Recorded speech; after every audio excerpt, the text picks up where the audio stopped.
Mahkamah Konstitusi dalam waktu dekat akan menerima laporan sengketa hasil Pilpres 2024 yang diajukan Timnas Anies Baswedan Muhaimin Iskandar dan TPN Ganjar Pranowo Mahfud MD, khususnya terkait dugaan adanya pelanggaran pemilu yang bersifat terstruktur, sistematis dan masif atau TSM. Masif dan terstruktur, jadi semua pihak dilibatkan.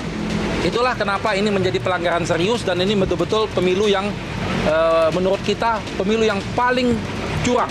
Kami menemukan bukti-bukti adanya kecurangan yang TSM, ya, mulai dari pengerahan aparatur, ya, termasuk keterlibatan dari polisi-polisi di daerah.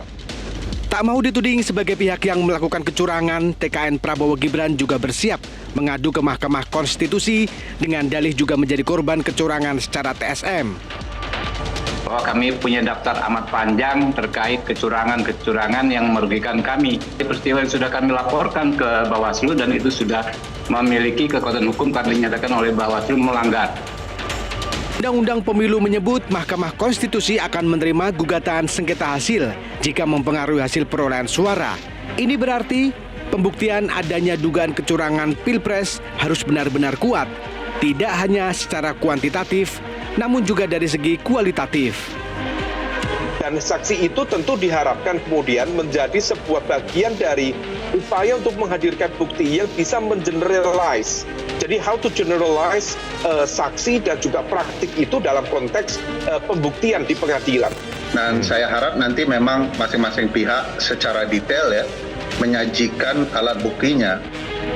Pembuktian dugaan kecurangan Pilpres secara TSM dari kubu 01 dan 03 tidak akan berarti apa-apa jika tidak menimbulkan dampak terhadap hasil perolehan suara atau kemenangan Prabowo Gibran. Menyusun temuan-temuan di lapangan, praktek-praktek kekurangan pemilu, pengulangan Pilpres, kemudian nanti itu menjadi bahan untuk kita mensikapi hasil nanti.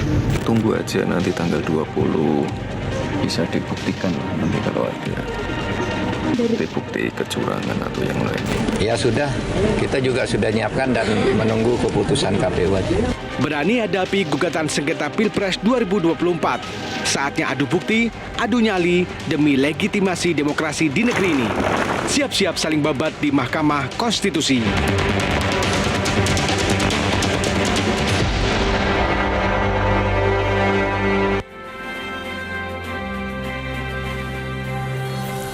Halo, selamat malam pemirsa. Dalam hitungan jam, KPU menjanjikan akan menuntaskan penghitungan suara pemilu 2024 untuk Pilpres maupun Pileg.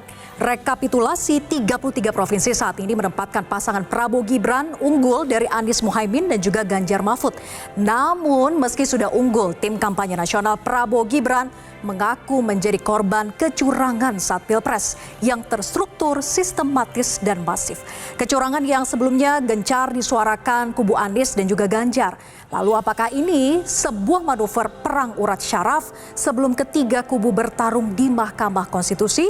Dan seperti apa bukti-bukti pelanggaran yang terstruktur, sistematis dan masif yang dimiliki oleh kubu Anies, Prabowo maupun juga Ganjar? Lalu siapa sosok Kapolda yang disebut-sebut akan menjadi saksi kubu Ganjar untuk mengungkap kecurangan di Pilpres? Inilah panggung demokrasi, siap-siap saling babat di Mahkamah Konstitusi. Bersama saya Vera Bahaswan.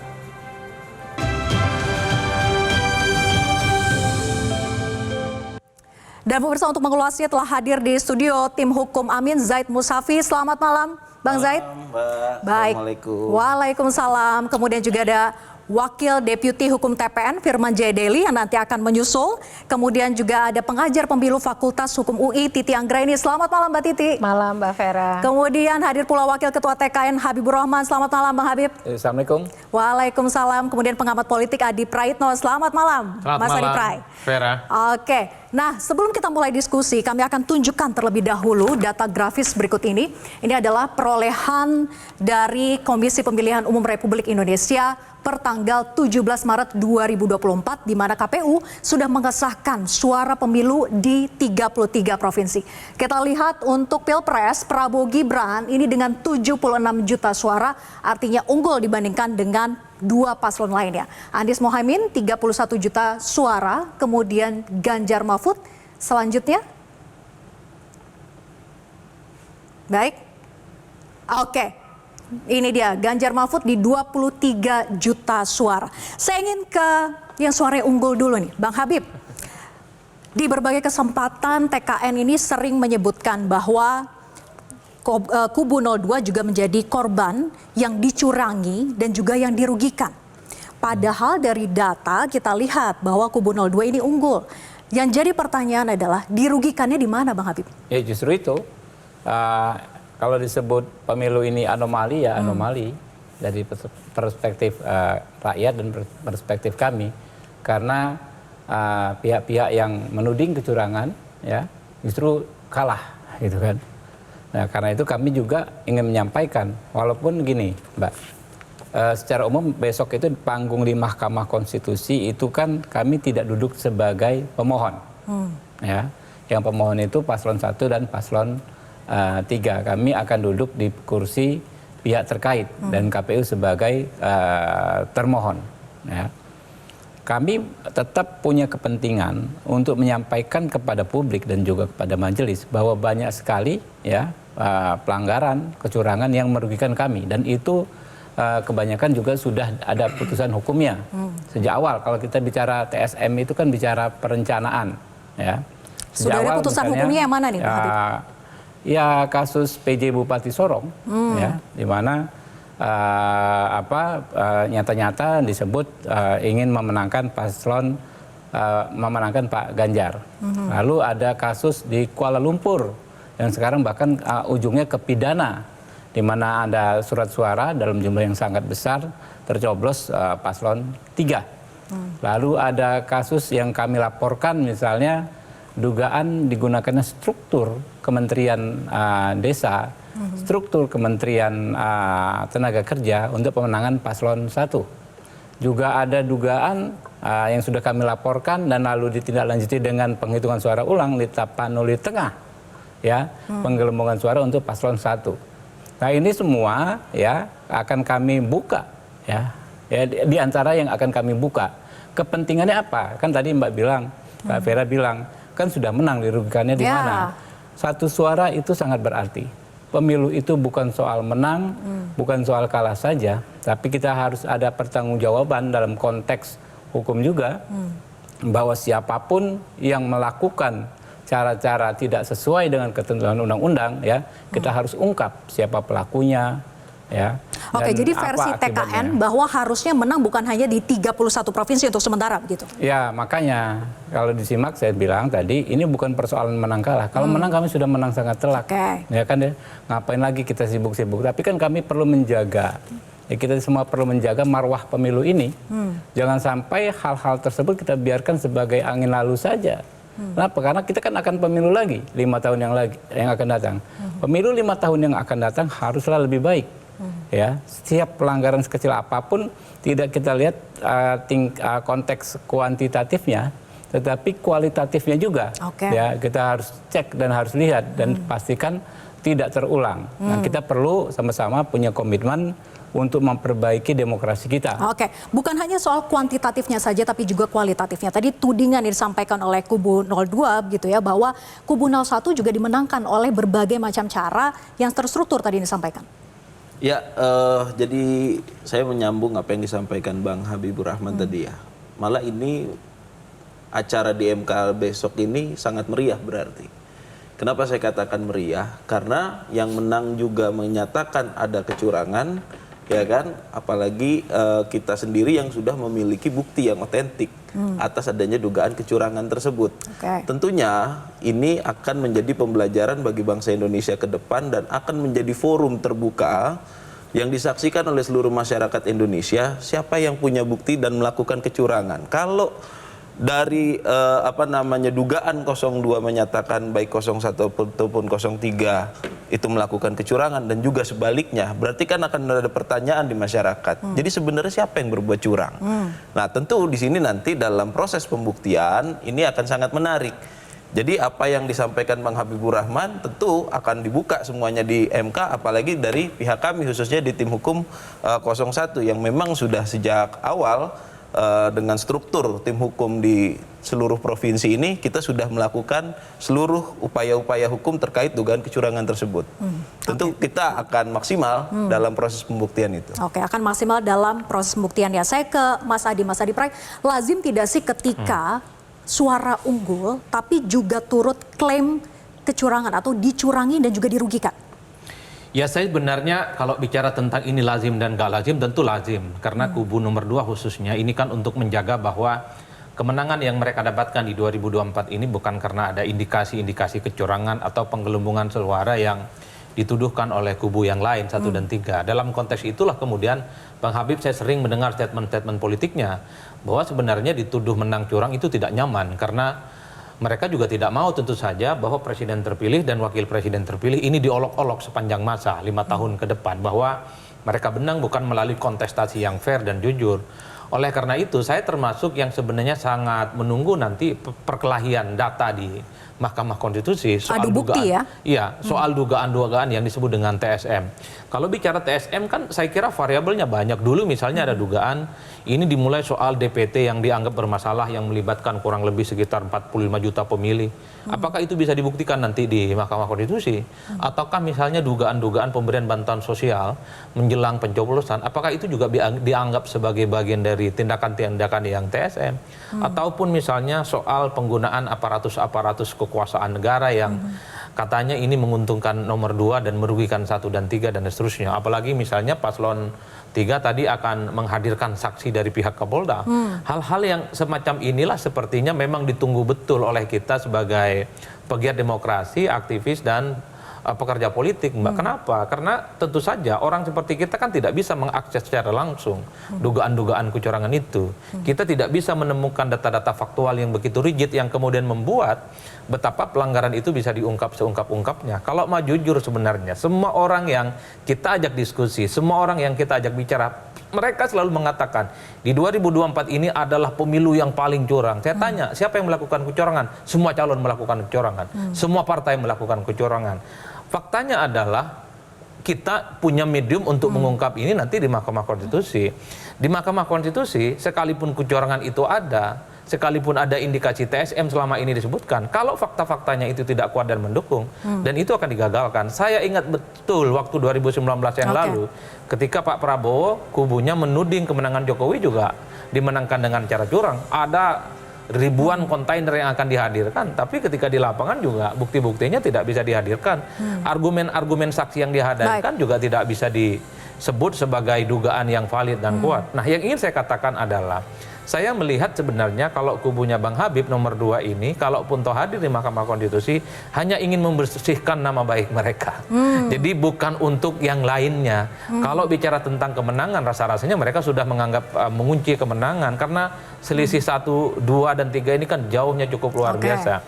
Inilah yang saya sebutkan bahwa apakah dugaan tentang kecurangan yang penuh dengan TSM ini bisa dibuktikan. Bagi saya, ketika semua orang meyakini ada dugaan kecurangan itu, termasuk saya menginginkan di Mahkamah Konstitusi bahwa 1 dan 3 khususnya bisa membuktikan yang menurut saya dengan data-data yang valid. Kita akan mengikuti itu, Pak, secara langsung soalnya. Oke, apakah betul bahwa hanya untuk membersihkan nama saja, Bang Habib? Tapi dijawab nanti usai jeda. Tetap bersama kami di Panggung Demokrasi.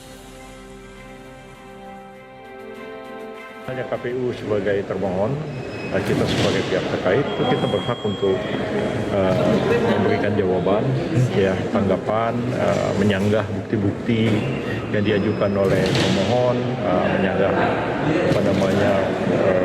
keterangan-keterangan saksi yang diberikan oleh saksi ahli yang mereka ajukan, dan kita juga bisa mengajukan bukti-bukti sebaliknya.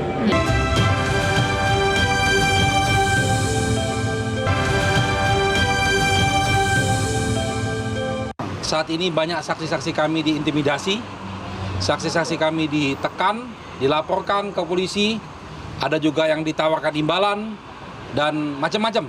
Tapi alhamdulillah saksi kami masih komitmen. Campur tangan kekuasaan, dalam hal ini Jokowi cawe-cawe mulai dari MK, mulai dari pengerahan aparatur, ya, termasuk keterlibatan dari polisi-polisi di daerah. Yang kecurangan ini secara terstruktur, sistematif, dan masif. Itu aja. Persiapan kami udah Kami sudah siap dengan bukti-bukti lah. Sebagai pihak terkait kan nanti kita menunggu, kan itu harus diputuskan oleh rapat musyawarah hakim MK apakah akan diterima sebagai pihak terkait atau tidak. Biasanya sih diterima. Ya. Kalau diterima ya kita akan hadir di MK. Itu posisi kita itu sejajar dengan KPU. Karena kan yang melakukan permohonan kan adalah misalnya Pak Ganjar dengan Pak Anies. Yang termohonnya kan KPU. Nah, kami ini adalah pihak terkait yang melakukan intervensi. Jadi posisi kita itu sebenarnya agak sejajar dengan KPU. Jadi sebenarnya halnya KPU sebagai termohon, kita sebagai pihak terkait kita berhak untuk memberikan jawaban, ya tanggapan, menyanggah bukti-bukti yang diajukan oleh pemohon, menyanggah keterangan-keterangan saksi yang diberikan oleh saksi ahli yang mereka ajukan, dan kita juga bisa mengajukan bukti-bukti sebaliknya. Kembali bersama kami di panggung demokrasi dan sudah hadir bersama kami tim hukum dari TPN Ganjar Mahfud, Bang Firman Daily. Selamat datang. Bang Firman, tadi menyinggung yang disampaikan oleh Bang Habib di segmen sebelumnya bahwa ada tudingan fakta integritas PJ Bupati Sorong yang memenangkan kubu 03. Anda terima tidak dengan tudingan ini? Apapun yang terjadi, nggak apa-apa, diverifikasi, diinvestigasi. Karena kita letakkan seluruh persoalan hukum konstitusional itu misalnya melalui Mahkamah Konstitusi, kemudian nanti juga melalui angket misalnya sebagai hak politik konstitusional untuk dimintai keterangan.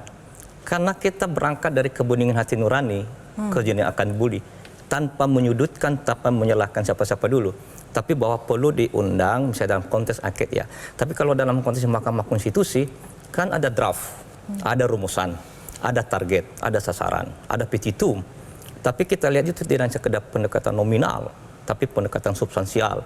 Ya, ada pelanggaran terstruktur, sistematis dan masif. Tapi jikalau dalam proses MK, termasuk juga angket nanti, ada indikasi dari siapapun, person manapun, pejabat manapun, kita mintai. Itu loh. Karena kita lihat secara makro dulu, kebijakan makro. Misalnya soal politisasi dan personalisasi anggaran negara, keuangan negara, bansos ya. Ada yang mengatakan bahwa kan bisa di Bawaslu. Ada yang bisa disentuh oleh Bawaslu ketika misalnya ditemukan sebagai bagian dari money politis atau logistik. Tapi ada yang tidak bisa disentuh oleh Bawaslu, yaitu kebijakan makro keuangan negaranya, anggaran negaranya. Itu yang perlu disentuh, itu yang perlu diungkap. Nah itu hanya bisa diungkap lewat misalnya angket, kalau itu pendekatan angket. Tapi dalam konteks Mahkamah Konstitusi tentu juga ada ranahnya itu. Bahwa nanti misalnya angket juga terbuka perspektif kepada MK, itu hak konstitusional Mahkamah Konstitusi melalui hakim konstitusi. Jadi kalau dikatakan misalnya ada indikasi, termasuk kemarin misalnya juga dalam dialog, ada yang mengatakan kalau misalnya desa ya, perlu diundang di angket misalnya Menteri Desa, PDT. Dari perspektif kami, dari perspektif kita yang cinta demokrasi, tidak apa-apa diundang. Tapi mohon diingat, penanggung jawab utama tunggal kekuasaan pemerintahan negara adalah Presiden. Menteri itu pembantu. Nah, oleh karena itu maka tanpa menuding kita undang semua dari hati ke hati. Ada dialog, tentu nanti dirumuskan. Jadi tudingan yang tadi disampaikan menurut Anda sah-sah saja. Yang penting verifikasi pembuktiannya bagaimana? Ya saya tidak pada penerima siapapun. Mau ke 03, 01, 02, monggo. Tapi tentu kita serahkan itu kepada pansus angket. Kalau angket berjalan ya, kemudian juga MK. Tentu MK juga melihat itu dari perspektif yang lebih jernih, yang lebih terbuka. Jadi jangan ada misalnya upaya bahwa itu tempat kalian juga melakukan loh. Ya, kalau memang dipanggil. Karena kita tidak berangkat dari ketakutan. Karena ini adalah kita hati yang bening. Jernih pikiran kita itu. Tanpa menduduh. Oleh karena itu maka kita ketemu dalam dialog, diskusi untuk membicarakan tentang demokrasi, konstitusi, dan kebersamaan kita. Begitu Bung Habib tadi. Saya ke Mbak Titi dulu ya. Mbak Titi, tuduhan kecurangan yang tadi disampaikan oleh kubu 02 sebetulnya bisa tidak masuk dalam kategori TSM yang tadi diklaim? TSM itu kan terstruktur, sistematis, masif. Terstruktur melibatkan aparat pemerintahan, penyelenggara negara, penyelenggara pemilu. Sistematis itu direncanakan dengan matang, betul-betul dipersiapkan, direncanakan sedemikian rupa. Dan masif itu dampaknya besar, mempengaruhi perolehan suara. Yang menjadi kemudian dilema adalah 14 hari kerja di Mahkamah Konstitusi itu mampu tidak mengungkap sebuah dugaan kecurangan yang skalanya tadi terstruktur, sistematis dan masif itu. Tantangannya pada dua pihak. Yang pertama pada pemohon itu sendiri, karena pemohon harus mendalilkan keluar dari sekedar angka-angka ya. Karena ini unik nih perselisihan hasil pemilu di MK. Pemohonnya adalah peserta pemilu, termohonnya KPU. Tetapi kalau untuk Pilpres, mayoritas yang dipersoalkan bukan KPU-nya. Karena dia keluar dari angka-angka tadi. Tapi yang dipersoalkan adalah peserta pemilu yang mendapatkan suara paling banyak. Dan jangan lupa ekspektasinya kalau saat ini adalah bagaimana bisa masuk ke putaran kedua. Karena kita ada 3 pasangan calon. Jadi yang dipersoalkan walaupun termohonnya adalah KPU, tetapi substansinya adalah menyangkut tadi kecurangan yang TSM itu. Nah yang kedua, bagaimana kemudian Mahkamah Konstitusi mampu betul menggali proses di dalam pembuktian sehingga apa yang kemudian didalilkan itu bisa dibuka secara proporsional, memberikan ruang yang berimbang kepada semua pihak. Kalau saya sendiri menganggap 14 hari itu memang desain yang sengaja menghambat upaya kita untuk menegakkan keadilan substansial tadi. Meskipun dalam pemilu-pemilu terdahulu memang juga 14 hari kerja, tetapi dinamika pemilu kita semakin ke sini itu semakin kompleks. Peserta pemilunya misalnya walaupun 2009 ada 3, tetapi dinamikanya berbeda. Jadi dari sisi kerangka waktu saja itu sudah jadi tantangan tersendiri bagi pemohon dan juga bagi Mahkamah Konstitusi untuk menyelesaikan. Nah yang kedua adalah dari sisi permohonan ya, kalau Pilpres itu memang karakternya dia sangat terbatas mempersoalkan soal angka-angka perolehan suara. Walaupun definisi perselisihan hasil itu adalah perselisihan terkait penetapan perolehan suara hasil pemilu yang mempengaruhi perolehan kursi. Kalau sekarang situasinya adalah paling logis bagaimana bisa ada putaran kedua. Bukan soal bagaimana menjadi pemenang, tapi peluang untuk masuk ke putaran kedua. Tetapi kan ketika angka-angka misalnya itu tidak sulit untuk didalilkan ada kesalahan hitung, kesalahan catat, atau kemudian perubahan manipulasi, yang paling mungkin adalah menarik bahwa angka-angka itu dihasilkan dari sebuah proses yang tidak mencerminkan pemilu yang luber, jujur, dan adil. Nah tadi rangkaian perbuatan itu harus mampu dihubungkan sehingga melahirkan konklusi bahwa pemilih itu dibelokkan pilihannya, tidak sesuai dengan kehendak kemurnian suara yang betul-betul secara otentik dia inginkan. Oke, saya ke Bang Habib. Bang Habib tadi sebelum jeda begitu ya disampaikan oleh Mas Adi Pray bahwa ini hanya untuk membersihkan nama saja. Betul tidak sih Bang Habib? Jadi ada dua hal ya. Kalau kami memang bukan persoalan membersihkan nama, tapi mengungkapkan kebenaran ya. Bahwa yang benar harus kita sampaikan benar, yang salah ya salah. Itu kan prinsip umum yang kita pegang bersama. Dan itu penting sebagai tugas kesejarahan kita semua ya.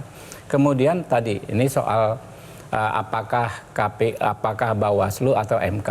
Makanya kata Mbak Titi tadi 14 hari itu terlalu singkat. Bagaimana mungkin misalnya memeriksa perkara PHPU Pilpres, lalu juga ada PHPU Pileg yang jauh lebih kompleks lagi, lebih rumit. Ada antar partai, ada interpartai, ya. Bagaimana mungkin 9 orang hakim bisa memeriksa semua dokumen, semua bukti dalam waktu sesingkat itu? Makanya 2017 DPR RI membuat undang-undang yang namanya Undang-Undang Nomor 7 Tahun 2017 tentang pemilu, di mana yang namanya TSM itu sudah beda dengan TSM ketika kita bicara TSM yang terjadi di pilkada, misalnya Kota Waringin Barat, Bengkulu Selatan, yang disebut-sebut contoh oleh Pak Mahfud. Itu beda dengan TSM yang didefinisikan di Undang-Undang 7 Tahun 2017 yang pemeriksaannya itu adalah di Bawaslu. Dan yang tadinya TSM itu adalah dari refinding, dari penemuan hukum Hakim MK, menjadi norma yang sudah jelas diatur batasannya, misalnya harus di 50% provinsi dan lain sebagainya. Jadi TSM sekarang tidak seluas TSM sebelum undang-undang, dan beda TSM waktu itu kan berlaku dan dipraktekkan di pilkada. TSM ini belum pernah dijadikan satu putusan di Pilpres, belum pernah. Jadi makanya pembentuk undang-undang ya dalam hal ini DPR dan pemerintah 2017 dikanalisasi, dibikin kanal-kanal. Undang-undang itu saya bilang, undang-undang salah satu undang-undang yang paling lengkap karena di situ ada pelanggaran administrasi pemilu, ada sengketa proses, ada PHPU diatur semua di situ, termasuk pelanggaran administrasi pemilu yang TSM ada di situ semua. Jadi saya pikir ya memang nggak akan banyak kalau yang bisa dilakukan para pihak kalau targetnya adalah misalnya merubah hasil. Tapi sama-sama punya kepentingan. Pak Firman ya kan ya, teman saya paslon 1 juga punya kepentingan apa? Mengungkap per kasus ini. Oke, tujuannya mengungkap bukan untuk merubah hasilnya begitu ya. Oke, nanti saya juga akan tanyakan pada kubu 01 sebetulnya klaim 1000 pengacara yang katanya sudah disiapkan itu strategi pembuktiannya akan seperti apa? Tapi dijawab nanti usai jeda, tetap bersama kami di Panggung Demokrasi. Apalagi terkait dengan isu ada saksi dari Kapolda dan sebagainya, ya kita tunggu saja. Apabila memang betul ada melanggar, ya kita proses. Namun kalau memang tidak ada, kita tunggu saja seluruh hasil dan kita doakan seluruh tahapan baik KPU, MK dan pengumuman resmi semuanya dapat berjalan dengan baik dan hasilnya bisa diterima masyarakat. Terima kasih.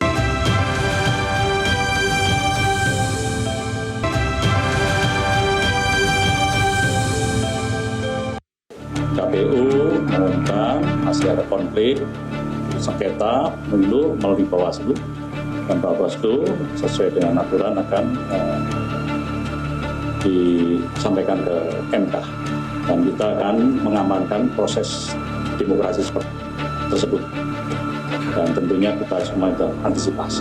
Demikian tentunya semuanya harus membawa bukti dan saya kira itu mekanisme yang sudah diatur di MK. Kemudian pertanyaan yang terakhir tadi, tentu apalagi terkait dengan isu ada saksi dari Kapolda dan sebagainya, ya kita tunggu saja. Apabila memang betul ada melanggar, ya kita proses. Dan kalau memang tidak ada, kita tunggu saja seluruh hasil dan kita doakan seluruh tahapan baik KPU, MK dan pengumuman resmi semuanya dapat berjalan dengan baik dan hasilnya bisa diterima masyarakat. Terima kasih. Terima kasih Anda masih bersama kami di Panggung Demokrasi. Kita lanjutkan diskusi. Saya ke Bang Firman dulu. Bang Firman, kubu 03 mengatakan akan menghadirkan Kapolda sebagai saksi. Nah pertanyaannya, apakah Kapolda ini yang mengalami secara langsung karena ini penting dalam hal pembuktian yang kuat? Kami bukan dalam posisi menjawab itu dan memperkuat itu, tapi bahwa ada bagian nanti saksi ahli, saksi fakta, ya. Tapi itu bagian dari taktis strategi, kami tidak perlu menyampaikan. Bisa jadi malah saksi ahlinya, saksi faktanya malah melebihi otoritas dan kapasitas itu. Tapi karena ini bagian dari persiapan, tentu Bung Habib kan tidak perlu tahu dulu apa yang perlu kami sampaikan. Tunggu bocoran justru nih. Jadi ini baru kasih permukaannya doang gitu ya? Iya, tidak juga kami dalam posisi menjawab itu. Tapi bahwa memang ada sejumlah saksi yang signifikan dalam pandangan kami, tentu ada dipersiapkan sebagai bagian nanti untuk mendalilkan dan menyampaikan pembuktian kesaksian soal apa yang kita sampaikan di forum yang sidang terstruktur, MK. Sistematis dan masif. Masifnya ini kan harus bisa dibuktikan. Nah, apakah ini hanya satu Kapolda di wilayah satu-satunya saja? Ya, saya atau masih belum bicara soal wilayah? Kapolda ya. Saya kan dalam posisi tadi itu dari tadi Mbak terus yang menjawab soal Kapolda ini. Jadi saya bukan dalam posisi menjawab itu ya. Tapi dalam posisi untuk menyampaikan bahwa ada sejumlah saksi-saksi, baik kategori saksi ahli maupun saksi fakta nantinya. Bisa jadi malah yang hadir itu lebih tinggi posisinya, otoritas dan kapasitasnya ya. Dan memang soal saksi kan salah satu dari bagian untuk memperkuat soal tesis kita, dalil kita, permohonan kita bahwa ini terjadi pelanggaran terstruktur, sistematis dan masif. Oke, ini tentu masih disimpan dulu. Apakah memang ada sosok Kapoldanya, ataukah justru khawatir kalau sudah dibocorkan nanti akan diganggu-ganggu, jadi tidak jadi bersaksi? Kami lebih pada posisi draft substansi yang sedang kami rumuskan, karena itu yang paling utama didengar, ditanggapi oleh Mahkamah Konstitusi maupun menjadi pandangan publik nanti. Demikian juga para pihak yang lain ya. Dan tentu itu kami perlu menyampaikan, kami sudah memperlihatkan draft itu soal substansi ya. Tapi memang ada pendekatan nominal, sengketa suara, tapi juga yang lebih utamanya adalah bahwa ini pendekatan TSM yang lebih bersifat kualitatif. Apa itu, di mana itu, nanti ditunggu di Mahkamah Konstitusi. Oke, masih disuruh nunggu dulu. Ya udah, saya ke Mbak Titi deh. Mbak Titi, jadi apa yang bisa kita harapkan dari Kapolda yang katanya akan bersaksi untuk kecurangan yang TSM? Ya, kalau kita lihat ini 3 calon ya. Jadi peluangnya itu sebenarnya bagaimana supaya ada putaran kedua.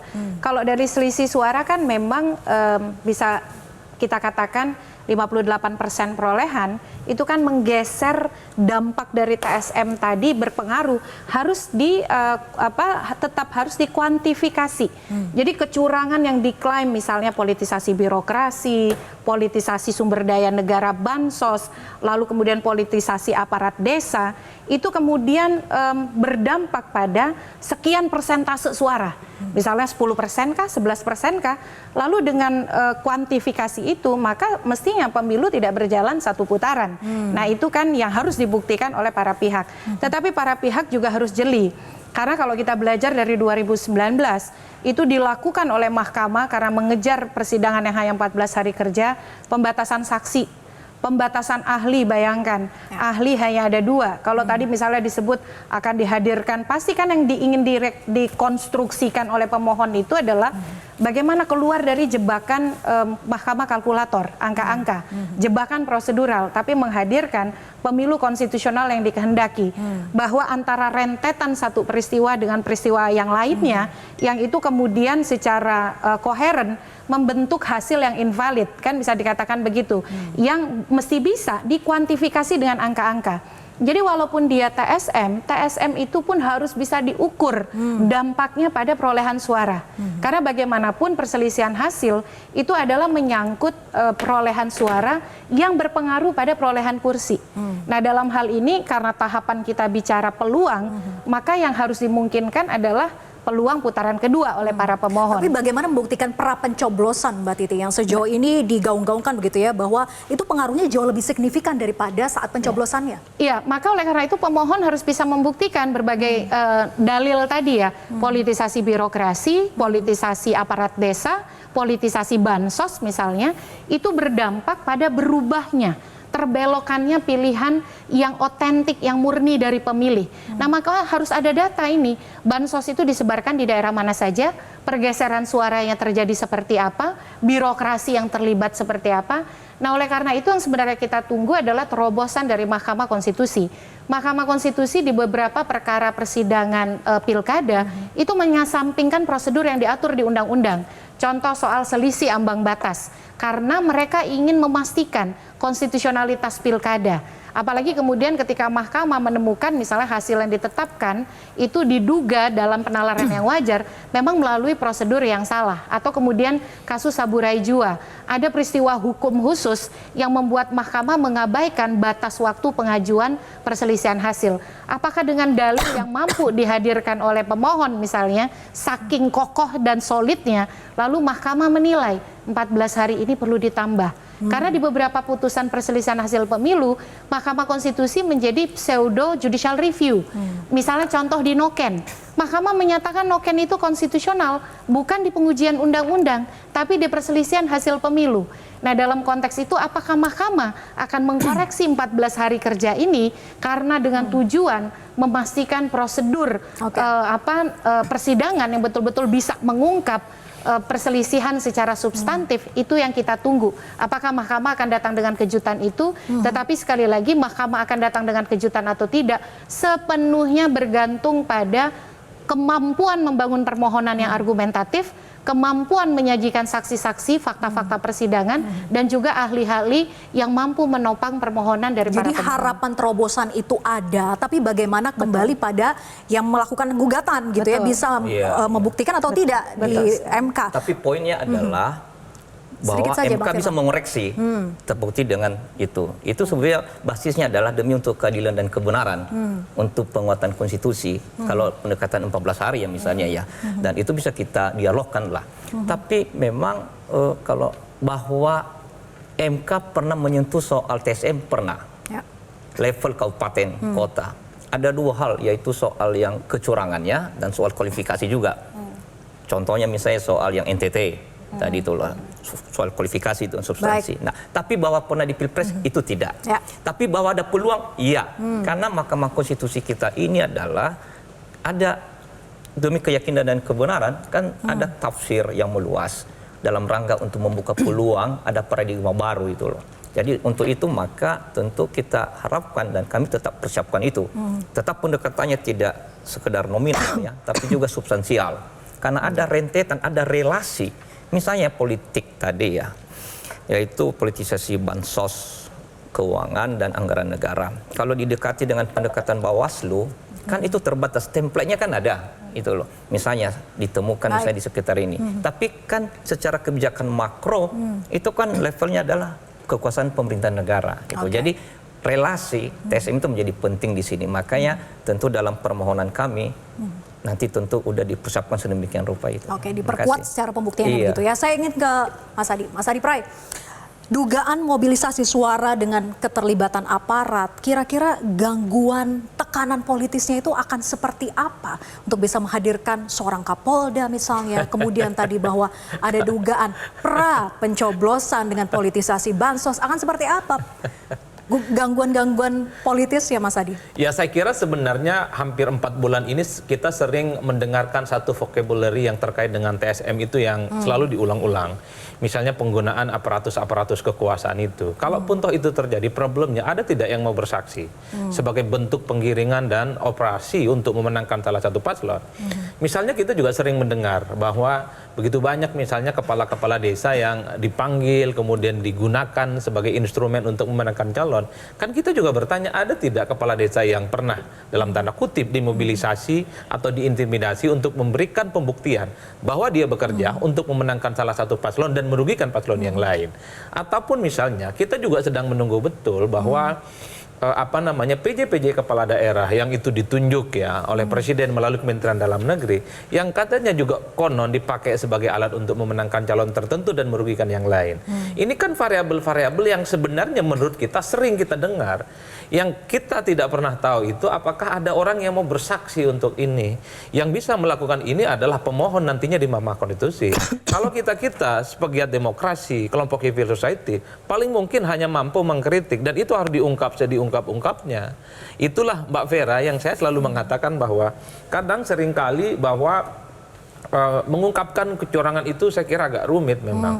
Mengacu hasil pemilu pasca reformasi 2004 sampai yang terakhir 2019 yang lalu, ini kan hampir tiap hari kita mendengar istilah kecurangan, tapi sekali lagi tidak bisa diungkapkan dengan valid, dengan data-data yang faktual. Oleh karena itu saya termasuk yang sebenarnya punya keinginan bahwa betul ada kecurangan dan itu bisa diungkapkan. Oleh karena itu yang bisa mengungkap ini adalah tim sukses, tim pemenangan, tim relawan yang saya kira ada di 01 dan 02. Kalau meminta kita Mbak Titi untuk mengungkap, menyajikan fakta-fakta terkait dengan kecurangan nggak sulit. Karena kita bukan pemain. Hanya ada indikasi-indikasi yang bisa kita deteksi dari berbagai cerita, dari berbagai informasi yang kemudian kita tidak bisa organisir untuk sebagai bagian dari untuk mengungkap kecurangan ini. Inilah yang saya selalu mengatakan bahwa ayo dong 1 dan 3 tunjukkan ke kita, nanti kita kawal bahwa kecurangan itu betul-betul ada. Ayo dong 1 dan 3 nanti ya. Bahwa pemilu kita ini penuh dengan kecurangan. Saya belum dijawab. Nanti kita jeda dulu. Nanti 01 bisa menjawab. Oke. 01 bisa menjawab sebetulnya. Ya, cipta kondisi dan pra pencoblosan itu buktinya apa yang dipunya oleh kubu 01 terlebih dengan 1000 pengacara itu. Tapi dijawab nanti saja, tetap bersama kami di Panggung Demokrasi.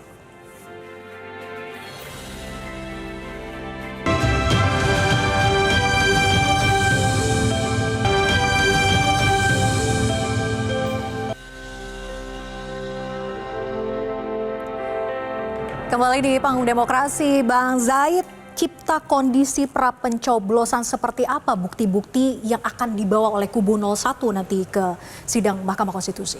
Oke, untuk masalah pembuktian tentu kita udah ready. Memang bukan di sini akan kita ungkap, tapi begini dulu, kita jelaskan dulu.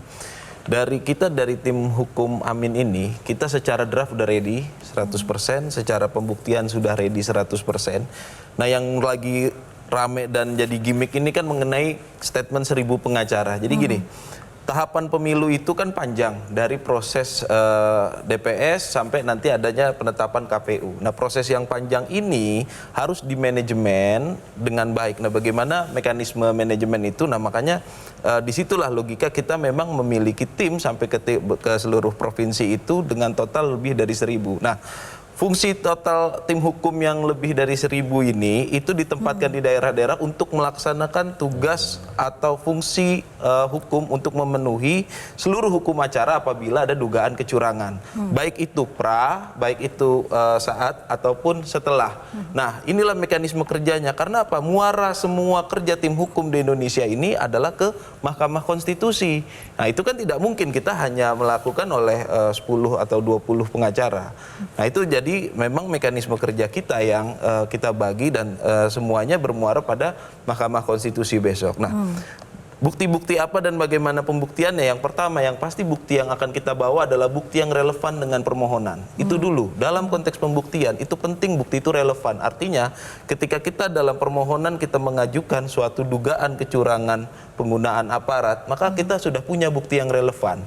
Yang kedua, apakah setelah bukti relevan itu cukup? Tidak cukup. Dia juga harus admissible, dia harus bisa diterima, gitu kan. Jadi ketika sudah relevan, apakah dia bisa digunakan bukti tersebut dalam permohonan kita? Nah, yang selanjutnya, yang ketiga itu adalah apakah bukti itu didapat dengan cara yang tidak melawan hukum. Oke. Nah, itu kita miliki semua. Nah, tentu yang terakhir nanti adalah dalam konteks pembuktian adalah keyakinan hakim. Dan di sini kami sangat yakin akan ada suatu perubahan karena dari dalil permohonan serta bukti dan mekanisme pembuktian dan strategi pembuktian yang kami siapkan itu semua akan bermuara pada suatu putusan yang revolusioner di MK nanti. Oke, saya ke Bang Habib. Bang Habib, kubu 02 kan seolah jadi pihak yang paling diuntungkan gitu ya dengan berbagai macam tudingan dari kubu 01 maupun juga 03. Bagaimana menepisnya nanti di MK? Ya, saya bilang tadi ya, kita punya sederet bukti ya yang sudah kami sampaikan sebelumnya dan sebagian besar lagi juga sudah kami kualifikasi ya untuk disampaikan nanti di persidangan. Kita memang agak ragu dari tadi, kita tanggung-tanggung semua nih Pak Firman, Said, karena ini bukan persidangan Pak. Ini kalau kita buka di sini salah-salah kita sudah buka kartu duluan. Saya juga nunggu Pak Said, Pak Firman keceplosan gitu kan, supaya bisa kita sampaikan buat rapat besok. Biar ada bocor-bocoran halus sedikit ya. Ya. Tapi gini ya, kembali lagi ya, soal format sidang di MK ya memang ya terus terang sulit ya bagi pihak yang berposisi sebagai pemohon. Karena kewenangan pembuktian untuk merubah hasil itu ada di mereka, bukan kewenangan. Beban pembuktian, misalnya mendalilkan sesuatu, mereka yang akan membuktikan. Kalau kami ini kan lebih ke sebagai kewajiban moral saja mengungkap fakta-fakta yang kami anggap benar, gitu kan ya. Tidak ada target. Kami sih sudah dalam posisi memang bersama KPU mempertahankan hasil yang ada. Oke, nah saya ke Mbak Titi kemudian. Mbak Titi, dengan komposisi hakim yang sekarang, bagaimana menjamin independensi hakim dalam memutus sengketa pemilu nanti? Iya, kita harus kembali ke PHPU itu bukan hanya Pilpres, tetapi juga ada Pileg ya. Kalau di Pilpres itu sebagai ekses putusan MK-MK, maka hakim yang akan menangani hanya ada 8. Jadi 8 hakim ini dan ada 2 pemain baru kan masuk, Hakim Arsul Sani dan Ridwan Mansur yang dari Mahkamah Agung 1 dan DPR 1. Kalau dilihat dari beberapa putusan terbaru, ini ada cukup progresivitas, mungkin ingin menebus pasca putusan 90 ya. Misalnya sebut saja putusan 141/2023 di mana MK melakukan koreksi self correction terhadap putusan soal usia, mengembalikan sebagai open legal policy, atau juga putusan soal ambang batas bukan karena perludem pemohonnya, tetapi memang ada konstruksi yang lebih demokratis di dalam membangun pendekatan putusan, termasuk juga putusan soal misalnya Jaksa Agung harus bebas dari pengurus partai, dan juga soal pilkada ya, bahwa jangan otak-atik jadwal pilkada lah, itu akan mengganggu konstitusionalitas keserentakan. Dari sana sebenarnya kita ada cukup punya harapan bahwa akan ada progresivitas dan kejutan-kejutan menjanjikan dari hakim. Yang diharapkan terobosannya ya, tadi betul, ya, mengusut juga soal pra pencoblosannya. Betul, yang 8 ini dia akan hadir dengan pendekatan substantif ya, bukan hanya sekedar pendekatan prosedural. Tapi pertanyaannya sejauh apa itu bisa dilakukan MK dan mengungkapnya. Betul. Dan apakah kemudian dampaknya akan seperti di 2014 sampai diskualifikasi tidak Mbak Titi? Saya kira kalau sampai ke sana agak jauh ya. Mungkin MK tidak akan sampai sejauh itu. Tetapi apakah pemohon mampu mengkuantifikasi dugaan kecurangan TSM tadi menjadi persentase suara yang berpengaruh terhadap perolehan suara sehingga ada peluang masuk ke putaran kedua dan itu diberikan peluang untuk proses pembuktian yang memadai oleh MK, itu yang sebenarnya kita tunggu. Tapi kalau optimis artinya menutup peluang bahwa tidak mungkin ada lobby-lobby di ranah hakimnya? Ya, ini bergantung kita, pengawalan kita semua ya. Saya ingin membawa ini sebagai himbauan kepada Mahkamah Konstitusi. Mahkamah Konstitusi dalam perjalanannya pasca kasus Akil Mokhtar, kasus Patrialis Akbar, selalu bisa memanfaatkan momentum pemilu sebagai momentum untuk mengembalikan kepercayaan publik kepada kelembagaan MK. Dan mestinya ini menjadi momentum MK meneguhkan diri keluar dari jebakan politisasi yudisial. Bahwa Mahkamah Konstitusi menjadi bagian dari yudisialisasi politik, diberikan ruang untuk menyelesaikan perselisihan hasil yang itu merupakan mega politik ya. Dan Mahkamah akan mempertahankan independensinya. Jadi jangan kehilangan momentum itu. Dan kita semua menunggu itu. Sedikit, saya ke Mas Adi Pray dulu. Mas Adi Pray, bahwa jalur MK ini apakah memang untuk bargaining position ataukah untuk mendelegitimasi pemilu di 2024 ini? Ya, bagi saya sebenarnya Mahkamah Konstitusi ini adalah konteks prosedural yang harus diikuti, terutama untuk mencari keadilan dalam pemilu. Itu semua orang ingin tahu yang sebenarnya. Oleh karena itu kan saya selalu mengatakan ini bukti-bukti yang valid yang perlu diungkapkan kubu 1 dan 3 itu perlu. Sehingga narasi-narasi terkait dengan kecurangan itu bukan hanya sebatas pepesan kosong. Karena tidak gampang menghadirkan orang sebagai saksi yang saya kira akan bercerita tentang bagaimana mereka itu diintimidasi, bagaimana mereka dimobilisasi untuk memenangkan salah satu paslon. Mungkin mereka melakukan itu, tapi kalau dia tidak mau bersaksi sama saja itu tidak bisa dibuktikan.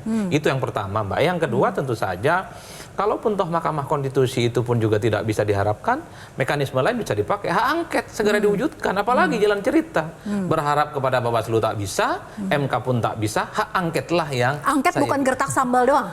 Ya, mestinya gampang angket itu. Kan cuma 25 orang anggota Dewan tanda tangan, minimal 2 fraksi. Apa susahnya? Kalaupun toh PDIP masih maju mundur, P3 masih jelas, minimal kubu nomor 3 ini jelaslah iman politiknya. Yang sejak awal menyatakan ada indikasi kecurangan di situ. Oke, singkat. Jadi nggak ada yang salah dengan yang namanya sistematisasi pencarian penemuan keadilan di Mahkamah Konstitusi yang faktual saat ini, di mana model persidangannya 14 hari, kemudian kalau TSM diperiksa di Bawaslu, itulah kesepakatan kebangsaan kita. Jadi jangan kita sandera juga MK tidak reformis kalau tidak mengikuti misalnya disampaikan Mbak Titi, dipaksa membuat terobosan. Nggak begitu. Kita ini semua yang kita lakukan, kita praktikkan saat ini adalah hasil kesepakatan kita sebelumnya. Di mana yang sebelumnya memang tidak diatur secara tegas soal TSM, lalu diatur secara jelas dan tegas dan terbatas lewat undang-undang yang sama-sama kita sepakati. Itulah produk kita semua yang harus sama-sama kita hormati. Kalau MK menjalankan hal tersebut bukan berarti nilainya negatif terhadap MK. Kita nggak bisa paksa apa yang menurut kita baik harus dilaksanakan oleh MK. Oke, siap-siap saling babat ya antar semua kubu, tiga-tiganya merasa dicurangi dan dirugikan. Waktu kita sudah habis, mohon maaf, dan kita tunggu nanti bagaimana gugatan di MK-nya seperti apa. Terima kasih, dan saya Vera Bausan pamit undur diri. Terima kasih atas kebersamaan Anda. Sampai jumpa.